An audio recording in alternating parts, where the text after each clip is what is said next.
প্রিয় শিক্ষার্থীরা, যে যেখানে আসো সকলকে জানাই এই সকালের শুভেচ্ছা। আমি দীপালি রানী রায়, আলিপুর ইউনিয়ন মাধ্যমিক বিদ্যালয়, আলিপুর সাতক্ষীরা সদর, সাতক্ষীরা। আজ এই অনলাইন ক্লাস তোমাদের জন্য চালিয়ে যাচ্ছি, যেহেতু তোমাদের জীবনের অনেকগুলো দিন তোমাদের কাছ থেকে মুছে গেছে, যে দিনগুলো আর হয়তো ফিরে পাবে না। তারপরও আমাদের চেষ্টা তোমাদেরকে কিছু দেওয়ার জন্য। সেই কথাটি না বললে নয়, যে কথাটি যে তোমরা সবাই সুস্থ হয়তো আসো, আরও থাকবে। বাইরে বের হলে অবশ্যই মাস্ক পরিধান করবে। বাইরের থেকে ঘরে ফিরে 20 সেকেন্ড হ্যান্ড স্যানিটাইজার বা হ্যান্ড ওয়াশ যাই হোক দিয়ে হাত পরিষ্কার পরিচ্ছন্ন করে তবেই তোমরা তোমাদের মুখে, গায়ে, যেখানেই হোক হাত লাগাবে। তাই তোমাদেরকে সর্বক্ষণ আমরা সচেতন করছি। তুমি এবং তোমার পরিবার সকলকে সচেতন রাখবে, এটাই আমাদের কাম্য। বেশি কথা না বাড়িয়ে আমি আমার অনলাইন ক্লাসের পাঠ শুরু করতে চাই। আজ আমি যে ক্লাসটি নিতে এসেছি সেটি হচ্ছে শ্রেণী 10ম, বিষয় হিন্দু ধর্ম ও নৈতিক শিক্ষা, অধ্যায় 9, পাঠ 7 এবং 8। আজকের তারিখটা 18/9/21। এই 9ম অধ্যায়ে কি আছে? ধর্মপথ ও আদর্শ জীবন। ধর্মপথ ও আদর্শ জীবন। আদর্শ জীবন, এখানে আজকে আমরা আলোচনা করব পাঠ 7 এবং 8-এর। কিন্তু এখানে একটা বিষয় এসে যাচ্ছে, যেটা হচ্ছে ধর্মপথ এবং আদর্শ জীবন।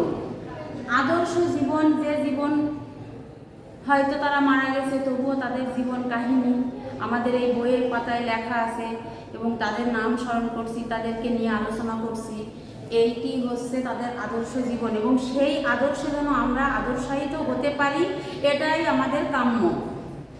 তাই তোমাদের জন্য এই আজকের যে পাঠ, এই পাঠ 7-এ আছে সততাই উৎকৃষ্ট পন্থা।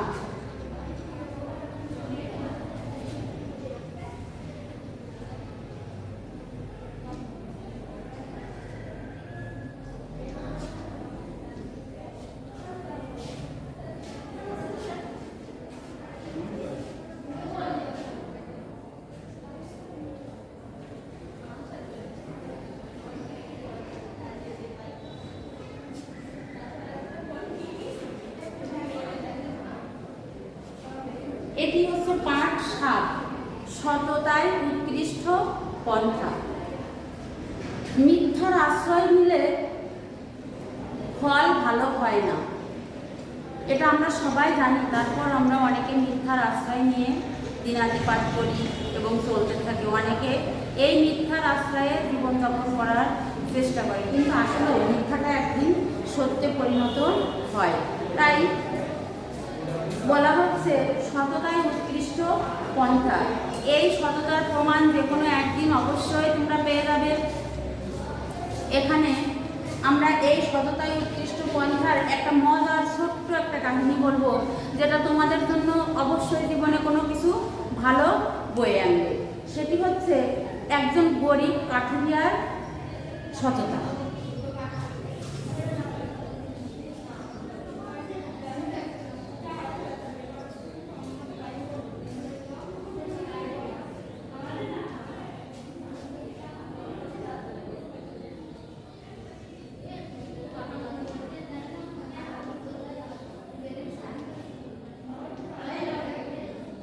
এটা নিয়ে আমি এখন ছোট্ট একটি গল্প বলবো, যে গল্পটা হয়তো তোমাদের জীবনে প্রতিফলিত হতে পারে। এই ছায়া সুনিবিড় ঘেরা ছোট্ট একটা গ্রাম, সেখানে বাস করতেন একজন গরিব কাঠুরিয়া। সেই কাঠুরিয়া কর্মটা ছিল কাঠ কেটে তার জীবনযাপন। সে বনে কাঠ কাটতে যেত, কাঠ কাটতে গেলে সেই কাঠ কেটে এনে বাজারে বিক্রি করে তার সংসার পরিবার পরিজন নির্বাহ করত। একদিন অনেক দূরের এক জঙ্গলে কাঠ কাটতে গেল, পাশে ছিল একটা নদী। সেই নদীর পাশে এই কাঠুরিয়া কাঠ কাটার জন্য গেল। কাঠ কাটতে কাটতে কাটতে এক সময় হঠাৎ করে কোড়ালটা তার হাত থেকে কি হলো, নদীতে পড়ে গেল। যাওয়ার সঙ্গে সঙ্গে কাঠুরিয়া মাথায় হাত দিয়ে বসে কাঁদতে লাগলো, কারণ তার শেষ সম্বলটি ছিল ওই কুঠার, এবং যা দিয়ে তার জীবিকা পরিবার পরিজন নির্বাহ করত। যখন নদীতে পড়ে গেল তখন সে মাথায় হাত দিয়ে বসে কাঁদতে লাগলো, কিন্তু নদীতে এক জলপরি এসে হঠাৎ তাকে দেখা দিল। দেওয়ার পর সে কি করলো, তাকে প্রশ্ন করলো, তুমি কাঁদছো কেন? তখন সে বলল তার ঘটনাটি সব কিছু সে খুলে বলল, যে আমার কুঠারটি নদীতে পড়ে গেছে। তখন জলপরি কি করলো, সর্বপ্রথম তাকে প্রশ্ন করলো এবং বলল এবং দেখালো, একটি কুঠার দেখালো। কুঠারটি ছিল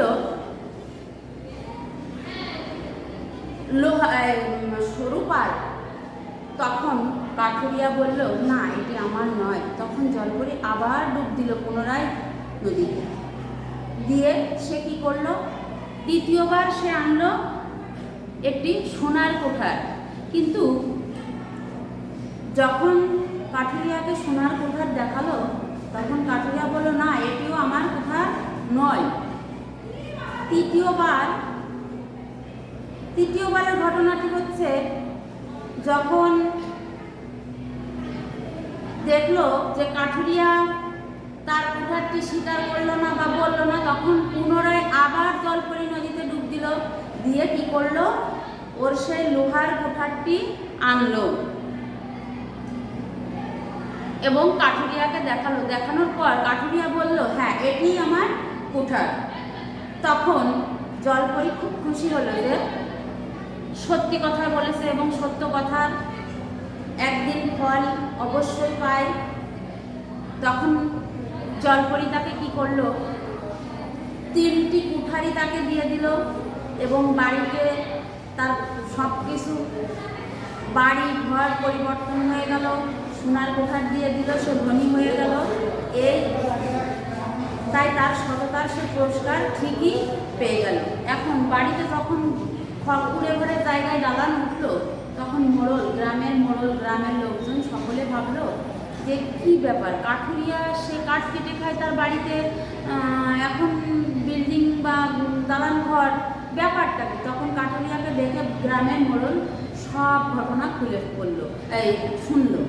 শোনার পর ওই মোড়ল এত লোভী ছিল যে ওই মোড়লও চলে গেল ঠিক কাঠুরিয়ার মতো সেই বনে কাঠ কাটতে, এবং সে সেখানে গিয়ে কি করলো, কাঠুরিয়ার মতো কাঠ কাটতে কাটতে তার কোড়ালটি নদীতে ইচ্ছাকৃত ফেলে দিল। মানে তার যায়নি, সেই ইচ্ছাকৃত সেটি নদীতে ফেলে দিল। দেওয়ার পর কি করলো, সে বসে কাটতে লাগলো।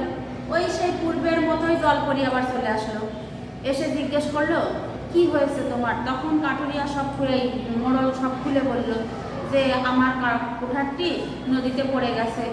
তখন ওই কাঠুরিয়ার সঙ্গে যেরূপ যা করেছিল, মোড়লের সঙ্গেও জলপরি ঠিক তেমনই তাই করল।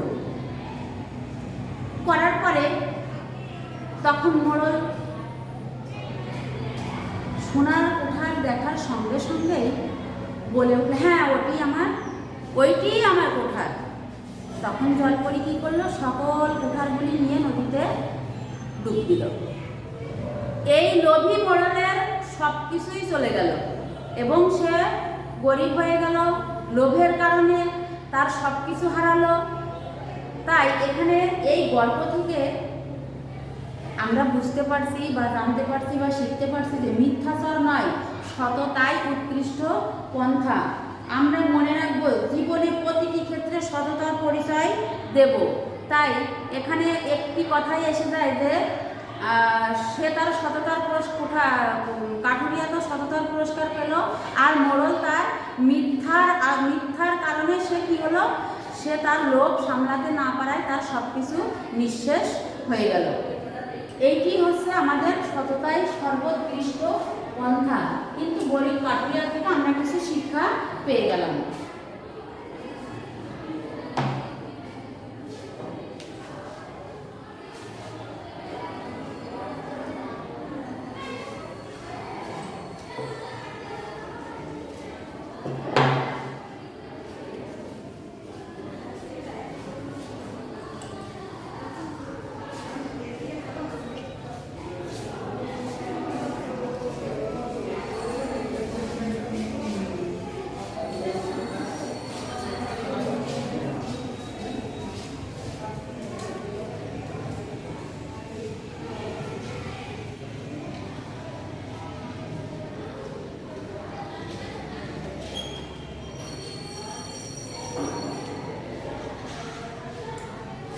পার্ট 8 আছে আমাদের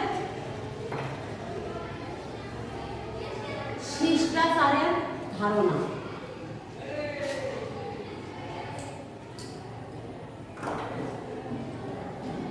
শিষ্টাচার ও আজীবনের আদর্শের একটি অঙ্গ। আমাদের পারিবারিক সামাজিক জীবনে এটির গুরুত্ব অপরিহার্য। নম্র বা ভদ্র আচার আচরণকে এখানে বলা হচ্ছে শিষ্টাচার। একজন মানুষের ভদ্র আচার আচরণ যখনই প্রমাণিত হয় তখন তাকে আমরা সেটা শিষ্টাচার বলতে পারি। আমরা মাতা পিতা গুরুজনদেরকে কি করি, প্রণাম জানাই, ভক্তি করি, শ্রদ্ধা করি। ছোটদেরকে কি করি, ছোটদেরকে স্নেহ করি, আদর করি। তাই আর সমবয়সীদের কি করি, শুভেচ্ছা জানাই। এখানে শিষ্টাচারের কথা বলা হয়েছে, স্তব স্তুতি করি, প্রণাম মন্ত্র উচ্চারণ করে তাদেরকে প্রণাম জানাই। কাদেরকে? সেটা দেবদেবীদেরকে। শিষ্টাচার হচ্ছে নৈতিক মূল্যবোধের একটি অঙ্গ। শিষ্টাচার হচ্ছে নৈতিক মূল্যবোধের একটি অঙ্গ এবং শিষ্টাচার প্রয়োজনীয় নৈতিক মূল্যবোধ।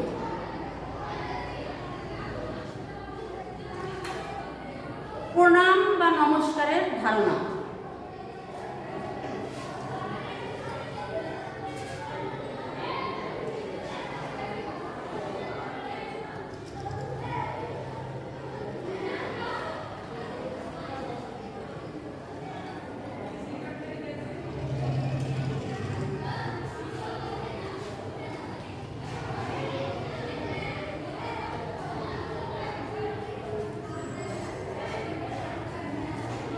প্রণাম বা নমস্কার। প্রণাম বলতে বোঝায় প্রকৃষ্ট রূপে নমন বা নমস্কার। হরিচরণ বন্দ্যোপাধ্যায় তার বঙ্গীয় শব্দকোষ গ্রন্থে উল্লেখ করেছেন প্রণাম 4 প্রকার। বন্দ্যোপাধ্যায় তার বঙ্গীয় শব্দকোষ থেকে প্রণামকে 4টি ভাগে ভাগ করেছেন। অভিবাদন, 1 নম্বর হচ্ছে অভিবাদন, আরেকটি হচ্ছে পঞ্চাঙ্গ প্রণাম, আরেকটি হচ্ছে অষ্টাঙ্গ প্রণাম, চতুর্থটি হচ্ছে নমস্কার। তাহলে এই অভিবাদন কিভাবে? বাক্য দ্বারা প্রণাম করি বা আনত হওয়াকে, বাক্য দ্বারা প্রণাম করে আনত হওয়াকে বলা হয় অভিবাদন। পঞ্চাঙ্গ প্রণাম। পঞ্চাঙ্গ প্রণামটা কি?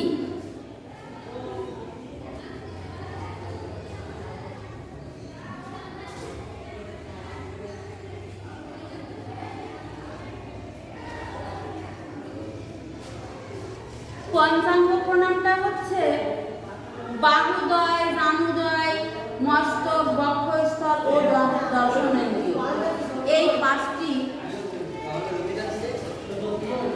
অঙ্গ দ্বারা প্রণাম করাকে বলা হয় পঞ্চাঙ্গ প্রণাম, অষ্টাঙ্গ প্রণাম।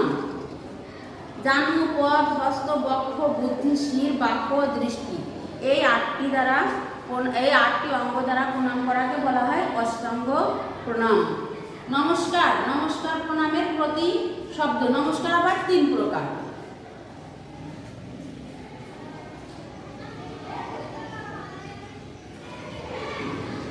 নমস্কার হচ্ছে 3 প্রকার, কায়িক, বাচিক এবং মানসিক।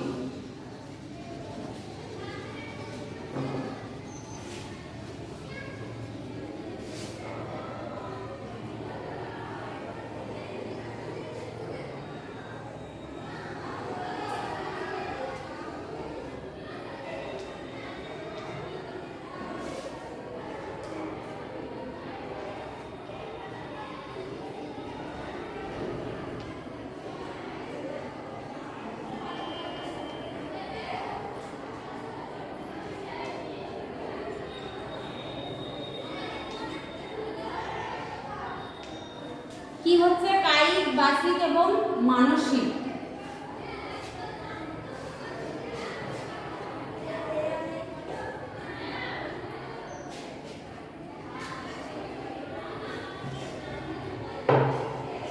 আমরা কি করি? গুরুজনকে নমস্কার জানাই, এটা আমরা সবাই কম বেশি জানি, এটা আমাদের শিষ্টাচার, সবার জানা উচিত। তাই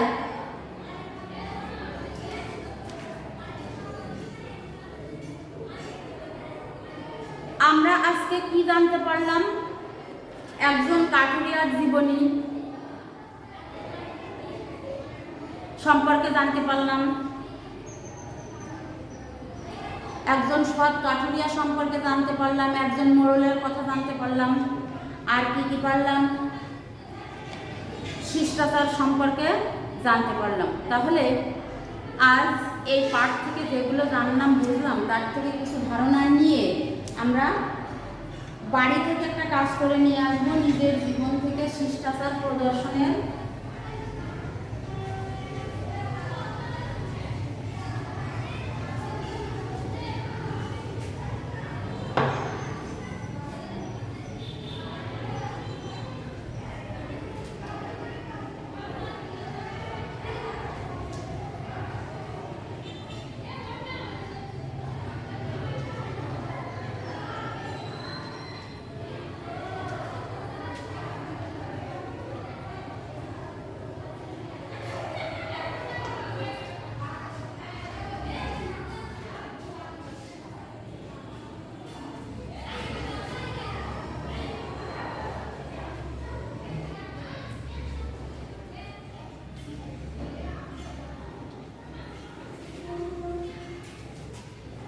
কি থাকবে? নিজের জীবন থেকে শিষ্টাচার প্রদর্শনের একটি ঘটনা, এটা লিখে আনবে।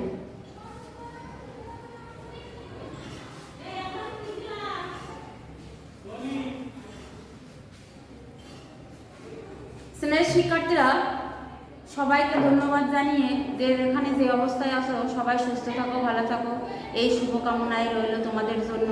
এই বলে আমি আমার ক্লাস এখানে শেষ করছি। তোমরাও আমার জন্য দোয়া করবে। সুস্থ থাকো, ভালো থাকো। ধন্যবাদ সকলকে।